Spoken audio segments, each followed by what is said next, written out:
completely different. Today I'm filming without a t-shirt to prove a point. And that is that you're worrying too much about your looks.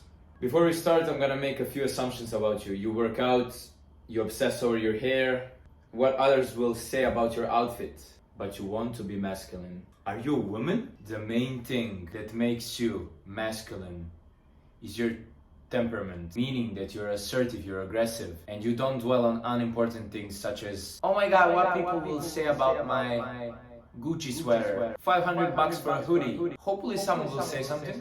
Maybe they'll like me. That's slightly homosexual in my opinion. You heard tons of times these self-improvement spaces. Oh my god, just work on your goals, focus on your mission, on your purpose, blah blah blah. But it makes sense, right? You know, I always perceive those self-improvement YouTubers. I've listened to them, but it actually sounds kind of cringy, so I wanted to say that they're cringe so I can prepare you for this advice, which is gonna be a real red pill. You're going to feel much better about yourself by focusing more on the internal part and internal safety and fun you can bring to other people, instead of the external, which is first of all subjective and also kind of feminine to think about. The unfair truth of the world is that we actually pay a lot of attention to the external when we were first meeting someone, and this should get to your brain. I'm not telling you to be stinky, to have bad hygiene, but there is a fine line which if you pass, you become a woman. You care too much about how you look all the time. Walking past every single mirror and reflection of you and checking yourself, learning to enjoy being by yourself and not feeling that emptiness,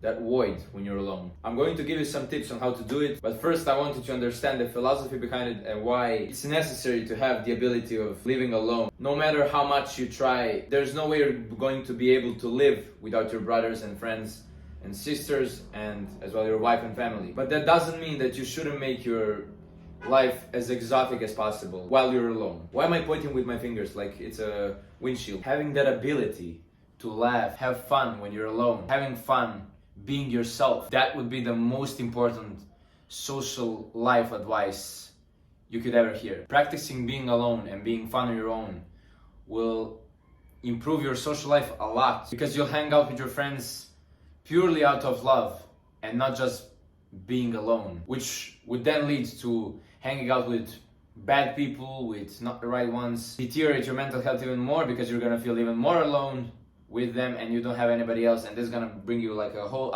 existential crisis, and then you need God. Here's what you're gonna do. The number one tip: do the very thing we've been talking about, and that is caring less about your looks and more about your masculinity and fulfilling your goal. And this would vary from putting in work, both physical and mental, lifting heavy weights, working on your hobbies such as learning how to dance, learning how to do card tricks, choose one card, and also, for example, learn how to play an instrument. It's a great skill to use. But basically what you want to become is a combination of a really fun guy to be around, but also can bring some serious life advice, life-changing advice. If I could say, I've been on self-improvement for a couple of years. I always wanted to come back to my old friends and they would say oh, you changed a lot for the better. But it actually never happened. And I was wondering am I the same guy? Am I in the loop of infinite struggle and then just coming back to my old ways? But then actually I started meeting new people, and guess what happened? I was basically a really interesting person. They would all say why didn't I meet you sooner? One of the best compliments you get, why didn't I meet you sooner? So they're really excited to meet you, to talk to you, to hear what you have to say, and that's the best feeling. But it took years to come to that point. There's no way you're gonna impress your old friends, but you're gonna cut it out. You're gonna learn to have fun by yourself, and then you're gonna get the fruits of your labor, which will basically be meeting a lot of new people. Some of them will be even better for you than your old friends, which you are so obsessed with and thinking oh, we had some great nights together. But is that it? Does it worth it? You need to be someone who can be dependent on. You're not a boy anymore. I want you to look at time spaces when you're alone, room for improvement. Basically, a part of your day, a part of your life where you put work into yourself, invest in yourself, either through learning some new hobbies. Once you accumulate a lot of knowledge, you're gonna become even more and more valuable. So this is like a compound effect, with as more time passes, the more interesting you become and the more appealing and attractive you become. I know I motivated you right now, so go to something else, learn something else. I gotta go work on my other goals.